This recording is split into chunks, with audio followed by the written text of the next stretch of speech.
इस क्वेश्चन में आपसे पूछा गया है कि अगर कोई गैस आइसोथर्मल कंडीशन में एक्सपैंड करता है at 300 kelvin from 0.1 litre to 0.25 litre against constant external pressure of 2 bar, तो आपको निकालना है work done by the gas कितना होगा। ध्यान देना, इस क्वेश्चन का जो की पॉइंट है against constant external pressure, against constant external pressure.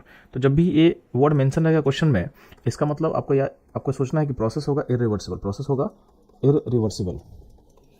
तो इसमें जो पहला स्टेटमेंट था अंडर आइसोथर्मल कंडीशन, इसको देख के वो लग रहा है कि प्रोसेस आइसोथर्मल प्रोसेस होगा, बट ये प्रोसेस आइसोथर्मल नहीं है, प्रोसेस क्या है, इरिवर्सिबल है।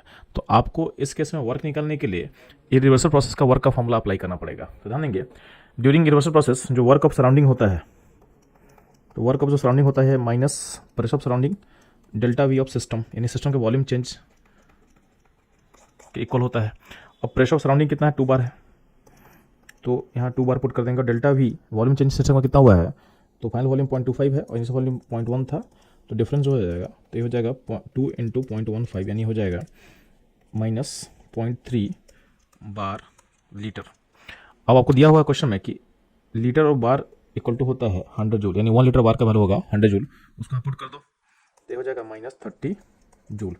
यानी इस केस में आपका जो वर्क ऑफ सराउंडिंग होगा उसका वैल्यू होगा -30 जूल। तो ध्यान देना, इस क्वेश्चन में से पूछा गया what done by the gas, यानी गैस का काम पूछा गया, यानी सिस्टम का काम पूछा गया है। तो आपको पता है कि जब भी सिस्टम एक्सपैंड करता है तो वर्क क्या होता है, पॉजिटिव। ठीक है, हम लोग निकाले किसका वर्क, हम लोग निकाले हैं सराउंडिंग का वर्क, तो हमको गैस का वर्क आपसे पूछा जाएगा। तो गैस का वर्क इस केस में निकालना मुश्किल था, क्यों, क्योंकि प्रोसेस इरिवर्सिबल है। इरिवर्सिबल प्रोसेस में हम लोग सिस्टम का वर्क निकाल नहीं सकते हैं, क्योंकि उसका फोर्स किस तरह से वैरी कर रहा है हमको पता नहीं होता है। लेकिन अगर हमसे बोला जाएगा कि इसमें क्या टिक किया जाए, तो बेस्ट ऑप्शन मेरे हिसाब से होना चाहिए ऑप्शन ए, क्योंकि सिस्टम का काम आपसे पूछा गया है। तो सिस्टम जब भी एक्सपैंड करता है तो वर्क पॉजिटिव होता है, वर्क पॉजिटिव होता है। तो जो हम लोग -30 निकाले हैं जूल, ये जो आंसर है सराउंडिंग का वर्क का वैल्यू है, लेकिन क्वेश्चन में पूछा गया था सिस्टम का वर्क, इसलिए मैं बोल रहा हूँ कि आप +30 इसमें टिक कर सकते हो।